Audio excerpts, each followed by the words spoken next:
कि हमने आज यहां पर लगभग 43 करोड़ 28 लाख रुपए से अधिक के विकास कार्यों के 10 परियोजनाओं के उद्घाटन व शिलान्यास किए हैं, जिनमें 22 करोड़ 23 लाख रुपए की लागत की 7 परियोजनाओं के उद्घाटन हुए हैं और 21 करोड़ 5 लाख रुपए की लागत की 3 परियोजनाओं का शिलान्यास किया है, जिसका लाभ नारायणगढ़ के क्षेत्र के यहां के सभी महानुभाव को मिलेगा।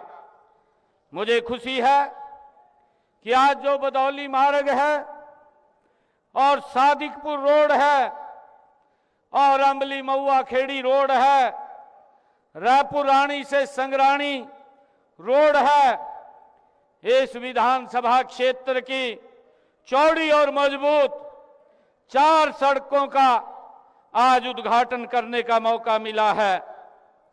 इसके अलावा मुझे महाराणा प्रताप विश्वविद्यालय करनाल के क्षेत्रीय अनुसंधान केंद्र जो चाणसौली में वो खुला है, उसका उद्घाटन करने का भी आज मुझे अवसर मिला है। इन परियोजनाओं के शिलान्यास किए गए हैं। इनमें हमारे नारायणगढ़ का बस अड्डा है, जिसका आज शिलान्यास किया गया है, और उसी के साथ वर्कशॉप का भी शिलान्यास किया गया है, उसका भी नवीनीकरण किया जाएगा।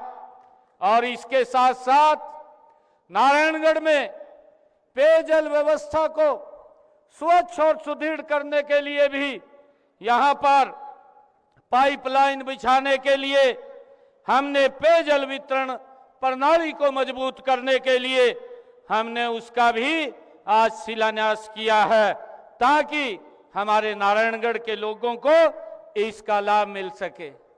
मुझे खुशी है, मैं धन्यवाद करना चाहूंगा देश के यशस्वी प्रधानमंत्री आदरणीय नरेंद्र मोदी जी का, जिनकी एक सोच है सबका साथ सबका विकास, और उस विजन के अनुरूप तथा हरियाणा एक हरियाणवी एक की भावना से समान रूप से हमारी सरकार विकास कार्यों को कर रही है। मैं यहां पर विश्वास दिलाने के लिए आया हूं कि हमारी सरकार ये आपकी ही सरकार है। हमारा उद्देश्य सिर्फ एक है कि हर क्षेत्र का समान रूप से विकास और नागरिक उत्थान हो। आपकी हर शिकायत को सुनने और सुधारने के लिए मेरे चंडीगढ़ में संत कबीर कुटीर के दरवाजे आप लोगों के लिए 24 घंटे खुले हैं, आप कभी भी आकर के मिल सकते हैं। मुझे ये भी खुशी है कि हमें माननीय प्रधानमंत्री नरेंद्र मोदी जी के उस विकसित भारत के लक्ष्य को पूरा करने के लिए मिलकर के आगे बढ़ना है। इस काम में हरियाणा का अधिकतम योगदान सुनिश्चित करना है। मैं आपको विश्वास दिलाता हूं कि हरियाणा विधानसभा क्षेत्र में विकास कार्यों को लेकर के कोई कमी नहीं छोड़ी जाएगी। उनको गति से आगे बढ़ाने का काम ये हमारी सरकार करेगी। मुझे ये भी खुशी है क्योंकि जब मैं यहां से विधायक था, आप सबके आशीर्वाद से जब मुझे यहां पर जिम्मेवारी मिली थी, तो मैंने यहां पर विकास कार्यों को लेकर के हमने पिछले 2 कार्यकालों में नारायणगढ़ विधानसभा क्षेत्र में गति से निरंतर विकास कार्यों को तेजी से आगे करने का काम किया है।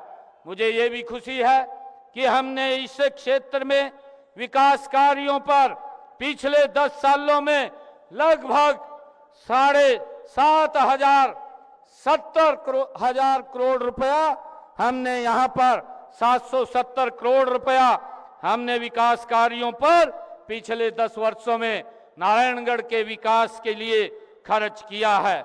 मैं विश्वास दिलाता हूं कि इस तीसरे कार्यकाल में ये आप सबके आशीर्वाद से, आदरणीय नरेंद्र मोदी जी के आशीर्वाद से भाइयों, ये आप लोगों को ये बड़ी जिम्मेवारी हरियाणा के लोगों ने ये देने का काम किया है। और मैं आज आप लोगों को एक विश्वास दिलाने के लिए आया हूं कि इस तीसरे कार्यकाल में नारायणगढ़ के विकास में हम कोई कोर कसर नहीं छोड़ेंगे।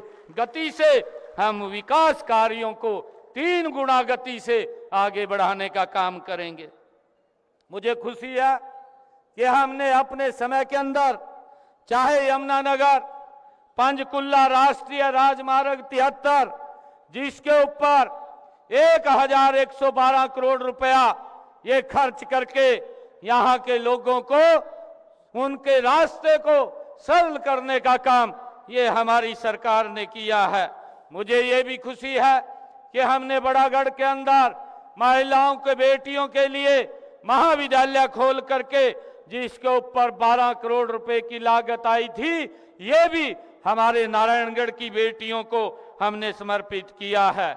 हमने फतेहगढ़ के अंदर जो रहवाली सड़क और गाजीपुर गांव को जोड़ने वाला पुल जिसके ऊपर 13 करोड़ 58 लाख रुपए की लागत से हमने उसको काम किया है।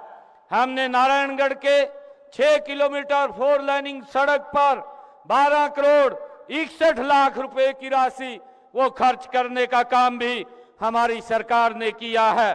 मुझे ये भी खुशी है कि रहवाली जो सड़क थी उसकी हालत बड़ी दयनीय थी, हमने उसके ऊपर भी 11 करोड़ 38 लाख रुपए खर्च करके उसका भी सुदृढ़ीकरण करने का काम ये हमारी सरकार ने ही किया है। मुझे ये भी खुशी है आज बताते हुए, आज हमारे यहाँ पर जोनल खेल कार्यक्रम चल रहा है बड़ेगढ़ के अंदर, और इस कार्यक्रम के बाद आप सब भी और मुझे भी उस खेल स्टेडियम में जाने का मौका मिलेगा। भाइयों, वहां पर गेम चल रहे हैं बच्चों के, और बच्चों को आज वहां पर जो फर्स्ट सेकंड थर्ड आएगा उनको इनाम देने का भी मुझे उस स्टेडियम के अंदर वो अवसर मिलेगा। जो मॉडर्न स्पोर्ट्स कॉम्प्लेक्स आधुनिक खेल स्टेडियम जिसका निर्माण हमने 9 करोड़ रुपए की लागत से वो किया है। मुझे ये भी खुशी है चाहे शाहजादपुर और अमली में CSC भवनों के निर्माण की बात हो, गांव भूरेवाला और धनाना के अंदर PSC भवनों के निर्माण की बात हो, और चाहे चरणसौली में PSC खोलने की बात हो, नारायणगढ़ के जो हमारा नागरिक हॉस्पिटल है, हमने कहा था कि यहाँ पर ट्रॉमा सेंटर बनेगा, और भाइयों वो गति से काम चल रहा है। यहाँ का जो हॉस्पिटल था वो 50 बेड का था, हमने उसको 100 बेड के अंदर कन्वर्ट करने का, एक्सटेंशन बनाने का गति से काम चल रहा है। भाइयों, हमने गांव डेरा के अंदर 33 kV का, क्योंकि बहुत लंबे समय से जब मैं वहां पर जाता था लोग इस बात की भाइयों मांग करते थे कि हमारे यहाँ बिजली नहीं आती, बहुत घूम करके लाइट आती है और लाइट बहुत मंदम आती है। तो हमने वहां पर उनको कहा था कि आप हमें जमीन दे दीजिए, यहाँ पर एक पावर हाउस का निर्माण वो हमारी सरकार करेगी। मुझे खुशी है कि यहाँ पर डेरा गांव में 33 kVA का एक पावर हाउस का निर्माण वो किया जा रहा है।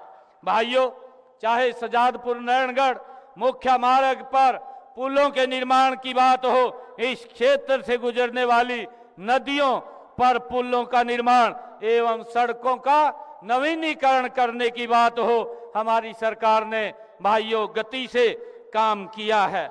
मुझे खुशी है आप लोगों के बीच में बताते हुए कि हमारी ये सरकार ये पहली ऐसी सरकार है जिसने आकर के मजबूत निर्णय हरियाणा प्रदेश के हित के अंदर लिए हैं। पिछले दिनों जब से ये जिम्मेवारी मुझे मिली है, हमारी सरकार 14 फसलें किसानों की MSP पर खरीदती थी, परंतु जब मुझे ये जिम्मेवारी मिली, हमने ये घोषणा किया कि हरियाणा के किसान की 100% फसल एमएसपी पर हरियाणा सरकार खरीदने का काम करेगी। और भाइयों, हम ये काम कर रहे हैं। मुझे ये भी खुशी है, हमने किसानों के खाते में डायरेक्ट पैसा पहुंचाने का काम भी हमारी सरकार ने किया है। आज तक 12 लाख किसानों के खाते में हमारी सरकार ने लगभग 1,25,000 करोड़ रुपया हरियाणा प्रदेश के किसान के खाते में उसकी फसल का डायरेक्ट पैसा पहुंचाने का काम ये हमारी सरकार ने किया है। भाइयों, मुझे ये भी खुशी है कि पिछले सीजन के अंदर, जो अभी धान का सीजन गया है, इस सीजन के अंदर बरसात कम हुई थी और उस बरसात के कारण मेरे किसान के खर्चे ज्यादा हो गए थे।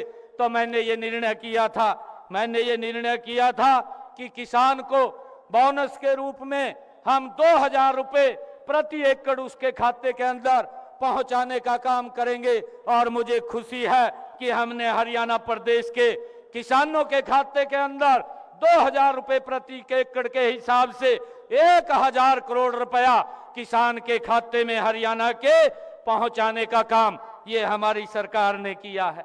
भाइयों, हमने ये भी निर्णय किया था कि हमारे जो किसानों के ऊपर अंग्रेजों के समय का एक अभियान लगता था, एक कर लगता था और 133 करोड़ रुपया मेरे किसान का बकाया था। मैंने ये निर्णय किया कि 133 करोड़ रुपया तो माफ होगा, परंतु आगे के लिए जो अंग्रेजों के जमाने का ये अभियान मेरे किसान के ऊपर लगता था, इसको पूर्ण रूप से समाप्त करने का काम भी ये आपकी सरकार ने किया है। इसका लाभ मेरे हरियाणा प्रदेश के लोगों को वो मिल रहा है।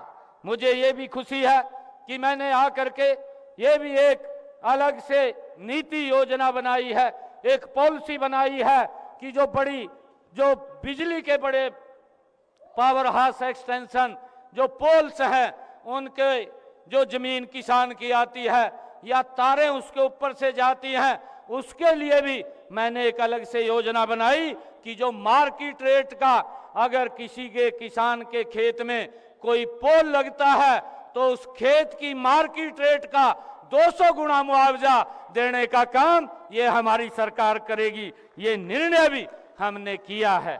भाइयों, मुझे ये खुशी है कि हमने हरियाणा के अंदर अपने जो पट्टेदार किसान थे, उनके बहुत सारे ऐसे जो लिटिगेशन कोर्ट के अंदर चक्कर काटते रहते थे, परंतु उनको न्याय नहीं मिलता था।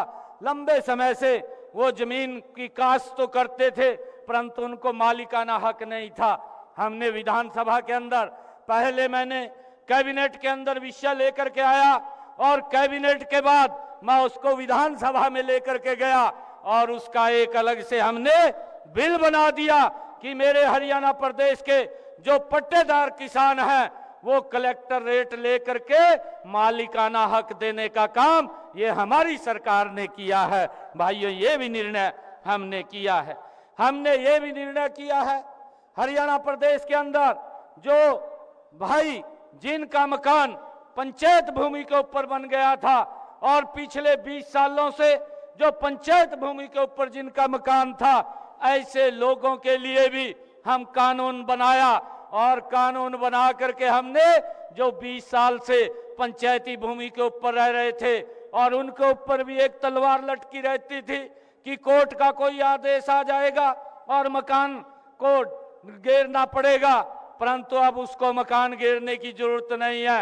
हरियाणा के अंदर हमने कहा है जिसका भी अगर मकान पिछले 20 वर्ष से अगर वो पंचायती भूमि के ऊपर बन गया है तो कलेक्टर रेट लेकर के वो भी उसके नाम करने का निर्णय ये हमारी सरकार ने किया है। भाइयों, मुझे ये खुशी है आज नारायणगढ़ के सरदारी के बीच में ये बताते हुए कि हमने ये भी निर्णय किया है, जब ये चुनाव चल रहा था भाइयों, हमने मेरे पास युवा साथी आए थे और युवा साथी कहने लगे कि आप ये रिजल्ट निकाल दीजिए।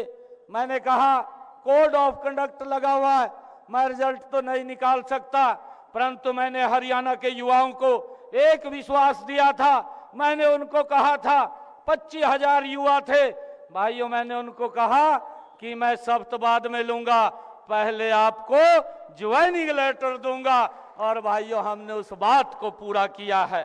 मुझे खुशी है कि हमने 25,000 युवाओं को पहले ज्वाइनिंग लेटर दिया, बाद में आपके बेटे भाई ने शपथ लेने का काम किया है। भाइयों ये हमने जो कहा उस बात को पूरा करने का काम ये हमारी सरकार ने किया है। भाइयों मुझे ये भी खुशी है जो HKRN पे लगे हुए थे या पार्ट 1 पार्ट 2 पे जो हमारे युवा साथी लगे हुए थे, 1,20,000 युवाओं को जिनको 5 साल हरियाणा प्रदेश में सेवाएं देते हुए हो गए थे, हम विधानसभा के अंदर और कैबिनेट में इस विषय को लेकर के आए और मुझे खुशी है हमने उन 1,20,000 युवाओं को सुरक्षित करने का काम ये हमारी सरकार ने किया है, उनको कोई हटा नहीं पाएगा। भाइयों हमने विधानसभा के अंदर एक और बात मैंने कही थी, मैंने ये कहा था कि जब मैं सांसद था, सांसद होते हुए मेरे पास बहुत सारे लोग आते थे कि आप फोन कर दें CMO साहब को, मैंने डायलिसिस कराने जाना है, हर महीने का उसका 25 से 30 हजार रुपया खर्चा आता था और मेरा ये इलाज फ्री में हो जाएगा। हम फोन भी कर देते थे और फोन करके उसको लाभ मिल जाता था, परंतु बहुत सारे ऐसे लोग थे जो हमारे तक नहीं पहुंच पाते थे। मैंने विधानसभा के अंदर कहा था कि 8 तारीख के बाद जब सरकार का गठन होगा तो हरियाणा प्रदेश के जितने भी सरकारी हॉस्पिटल हैं, जितने भी मेडिकल कॉलेज हैं या हमारे हरियाणा गवर्नमेंट के PGI रोहतक है, जहां पर भी अगर कोई व्यक्ति डायलिसिस कराने के लिए जाएगा उसका कोई खर्चा नहीं होगा, फ्री में उसका इलाज होगा। और भाइयों 8 तारीख के बाद वो इलाज फ्री हो रहा है, किसी का कोई 5 पैसे नहीं लग रहा है। हमने जो कहा था उस बात को पूरा किया है। भाइयों हमने ये भी कहा था कि 8 तारीख के बाद 70 साल से ऊपर के बुजुर्गों को, वो कोई भी बुजुर्ग है, उसको हम अलग से 5 लाख रुपए का आयुष्मान कार्ड देने का काम करेंगे। और भाइयों 8 तारीख के बाद गति से बुजुर्गों को वो 5 लाख रुपए का एक आयुष्मान कार्ड देने का काम हमारी सरकार कर रही है। अब बुजुर्ग को ये चिंता नहीं है कि अगर उसको कोई दिक्कत बीमारी आ जाती है, भाइयों उसके इलाज के लिए उसको कहीं देखना पड़ेगा। ये सारा का सारा खर्चा नरेंद्र मोदी और हरियाणा सरकार करेगी, बुजुर्ग को कोई 5 पैसा नहीं लगेगा। ये भी हमने भाइयों कार्य किया है। मैंने ये भी किया है, आप सब देखते हैं कि पिछले लंबे समय से जो OBC वर्ग के जिनकी क्रीमी लेयर की 6 लाख रुपए तक की उनको अधिकार था, उनकी आय सीमा थी, हमने उसको बढ़ा करके 8 लाख रुपए करने का निर्णय भी ये हमारी सरकार ने किया है, जिसका लाभ हमारे भाइयों OBC समाज के लोगों को मिल रहा है। मुझे ये भी खुशी है कि हमने एक ये भी निर्णय किया था कि हमारी जो ऐसी समाज की बेटियां हैं जो गवर्नमेंट स्कूल के अंदर पढ़ती हैं, जो 10वीं 12वीं के अंदर पढ़ती हैं, उन बेटियों के लिए जिन्होंने 90% से ज्यादा नंबर लिए हैं, हमने योजना बनाई मेधावी छात्रवृत्ति योजना, और उसके माध्यम से उन बेटियों को 1,11,000 रुपए का चेक देने का काम ये हमारी सरकार ने किया है। लगभग 8 करोड़ रुपया हमने उन बेटियों तक पहुंचाने का काम अभी 2-3 महीने के अंदर किया है। उन बेटियों को लाभ देने का काम ये हमारी सरकार कर रही है। भाइयों हमने ये भी निर्णय किया, अभी उसकी तारीख भी हमने तय कर ली है, जल्दी एक बड़ा कार्यक्रम मैं करने वाला हूं। मैंने हरियाणा प्रदेश के अंदर जो 100 गज के प्लाट भाइयों जिन्होंने अप्लाई किया था, 1 लाख परिवारों को मैं पहले फेज के अंदर 100 गज के प्लाट कागज और कब्जे सहित देने वाला हूं, जिसका लाभ मेरे हरियाणा प्रदेश के लोगों को मिलेगा। हमने ये भी निर्णय किया कि हमारे 70,000 हरियाणा प्रदेश के जो प्रधानमंत्री आवास योजना ग्रामीण जिन्होंने अप्लाई किया हुआ था और जिन लोगों का भाइयों पैसा नहीं आया था, इसी वर्ष के अंदर एक मुश्त 77 लाख लोगों के खाते के अंदर प्रधानमंत्री आवास योजना के तहत डायरेक्ट पैसा पहुंचाने का निर्णय ये हमारी सरकार ने किया है। और हमने ये भी निर्णय किया है कि आगे जिनको मकान की आवश्यकता है, हमने अधिकारियों को कहा है कि उनका जल्दी सर्वे कराइए। जितने और लोग बचे हैं उन लोगों को भी हम प्रधानमंत्री आवास योजना के तहत मकान देने वाले हैं। ये हमारी सरकार गति से 3 गुना गति से भाइयों विकास कार्यों को आगे बढ़ा रही है। मुझे ये भी खुशी है, अभी पिछले दिनों आदरणीय प्रधानमंत्री जी पानीपत के अंदर आए थे और उन्होंने एक बहुत बड़ी योजना वहां से लॉन्च की थी। उन्होंने बीमा सखी योजना आदरणीय प्रधानमंत्री जी ने देश की बहनों के लिए उसको लॉन्च किया था। ये सब प्रधानमंत्री जो बीमा सखी योजना के तहत बहनों को 7,000 रुपया पहले वर्ष, दूसरे वर्ष 6,000 रुपया और तीसरे वर्ष 5,000 रुपये मासिक देने का काम ये हमारी सरकार करेगी। और जो बीमा कमीशन है उसके साथ हर वर्ष 2100 रुपये की राशि प्रोत्साहन के रूप में उनको देने का काम ये हमारी सरकार करेगी।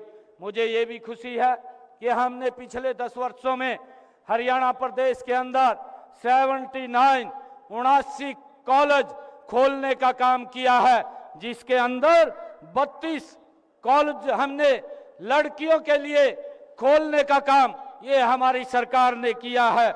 और उसका उदाहरण एक हमारे यहाँ नारायणगढ़ के अंदर बड़ागढ़ में बेटियों के लिए वो कॉलेज चल रहा है, जिसके अंदर हमारे क्षेत्र की बेटियां वो अच्छी शिक्षा ले रही हैं।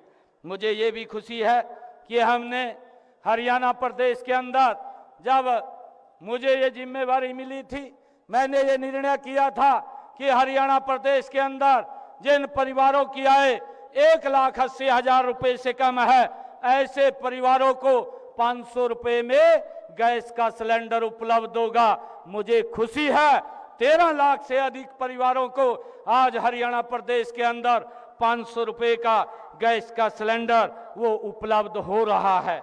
भाइयों, मुझे ये भी खुशी है कि हमने हरियाणा प्रदेश के अंदर एक टारगेट लिया है 5 लाख बहनों को, जो हमारी सेल्फ हेल्प ग्रुप की बहनें हैं, उनको लखपति दीदी बनाने का काम हमारी सरकार करेगी। और हमने अब तक उसमें 1,85,000 महिलाओं को लखपति दीदी बनाने का काम हमारा पूर्ण हो चुका है और इसको गति से हम आगे बढ़ाने का काम कर रहे हैं। मुझे बड़ी खुशी है कि आज पूरे हरियाणा और प्रत्येक हरियाणवी के सम्मान विकास के लिए हमारी सरकार कृत संकल्प है और मजबूती से हम इसको आगे बढ़ाने का काम कर रहे हैं। मुझे ये भी खुशी है कि आज इस रैली में नारायणगढ़ से आप हर गांव से, हर क्षेत्र से यहाँ पर आए हैं और मैं आप सबको आज इसके लिए बहुत बहुत बधाई भी देता हूँ। आज मैं यहाँ पर आया हूँ, मैं आज ये जो घोषणा पत्र हमारे डॉक्टर पवन जी ने दिया है और हमारी विधायिका जी ने भी कुछ मांगे इसके अंदर दी हैं, मैं आज आप लोगों के बीच में इस बात की घोषणा करता हूं कि हमारा जो हॉर्टिकल्चर रीजनल सेंटर का आज हमने उद्घाटन किया है, यहाँ पर हॉर्टिकल्चर कॉलेज की स्थापना होगी, जो हमारा एफिलेटेड महाराणा प्रताप विश्वविद्यालय से होगा, उसकी भी मैं आज घोषणा करता हूं। और हमारा जो ये खेल स्टेडियम है बड़ागढ़ के अंदर, इसमें एस्ट्रोटर्फ जो हॉकी के खिलाड़ियों के लिए वो लगेगा और बड़ी हाई मास्क लाइटें उस स्टेडियम के अंदर लगेंगी, उसके लिए भी मैं आज ये घोषणा करता हूं। भाइयों, मुझे खुशी है आप लोगों के बीच में आज यहाँ पर आने का अवसर मिला है। आज कुछ सड़कों के आज उद्घाटन भी हुए हैं और कुछ के आज निर्माण कार्य भी वो चलेंगे। हमारे पवन जी ने यहाँ पर एक नारायण तालाब का पुनर्द्वार की बात ये इसके अंदर कही है, क्योंकि मैंने इसके निर्माण के लिए भी पहले इसकी पूरी प्लानिंग वो बनी थी, परंतु वो किसी कारण से वो नहीं पूरा हो पाया। परंतु हम इसकी पूरी की पूरी ये फिजिकली रिपोर्ट चेक करवा करके इसको हम पोर्ट अथॉरिटी को दे करके इसका जीर्णोद्धार कराने का काम ये हमारी सरकार करेगी। हमारे जो पतरेड़ी से सजादपुर, नैनगढ़, सजादपुर से नैनगढ़ तक 4गामी रोड की बात कही है, ये भी पूरा हो जाएगा डॉक्टर साहब।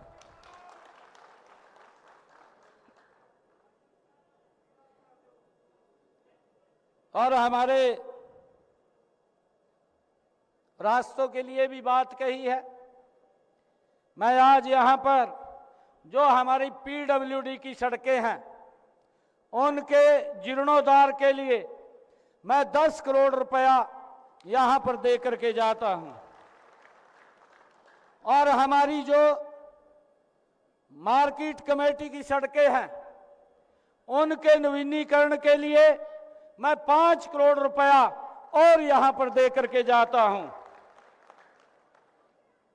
और डॉक्टर साहब ने गांव के विकास के लिए लिखा है, मैं अलग से नारायणगढ़ क्षेत्र के गांव के विकास के लिए कोई भी काम हो, क्योंकि हमने चाहे वहां पर कम्युनिटी सेंटर बनाने की बात हो, लगभग यहां पर मैंने नारायणगढ़ क्षेत्र के अंदर 45 गांव के अंदर कम्युनिटी सेंटर बनाने का काम ये हमने किया था।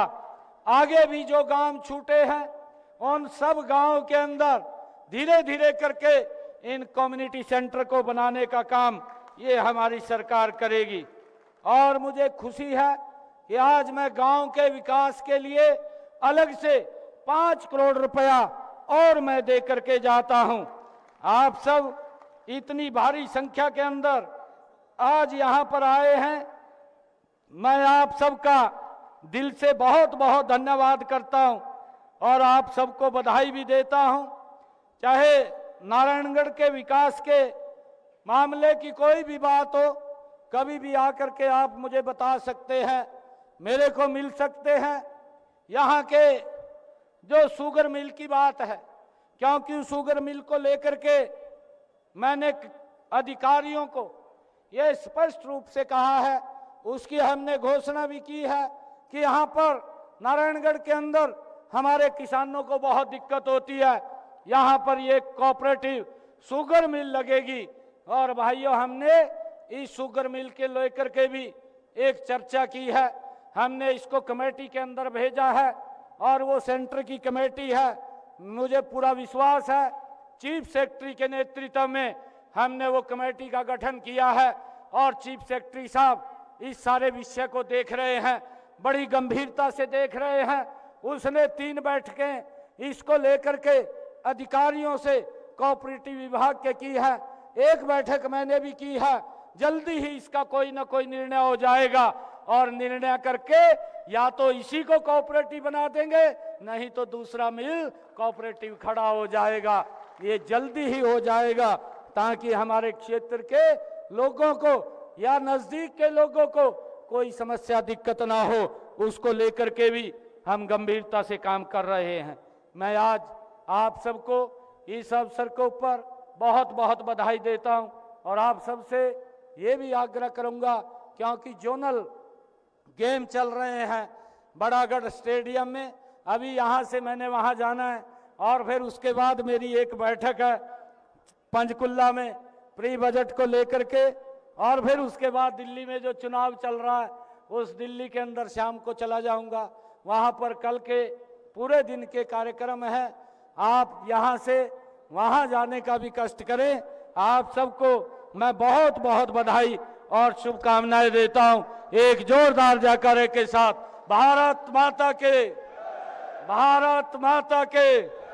और एक निवेदन भी करता हूं, भाई कभी कोई काम हो किसी को, कभी भी आ सकते हैं, मिल सकते हैं, बात कर सकते हैं। बहुत बहुत धन्यवाद आप सबका।